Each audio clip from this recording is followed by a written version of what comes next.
কে তুই? এখানে কি চাস? হ্যাঁ,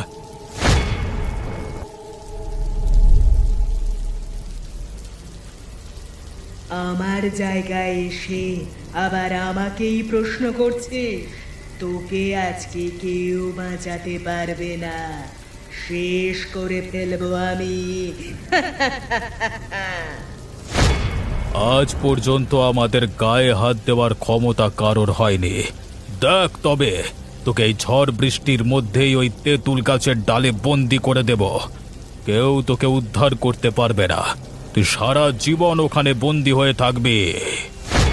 তান্ত্রিক ভয়ানক রেগে মন্ত্র উচ্চারণ করে এই পেতনিকে জালে বন্দি করে সেই তেঁতুল গাছের মগ ডালে বেঁধে রাখলো। ছেড়ে দে, ছেড়ে দে আমাকে। আমি আমি এখানে থাকতে চাই না। ছেড়ে দে, আমাকে ছেড়ে দে।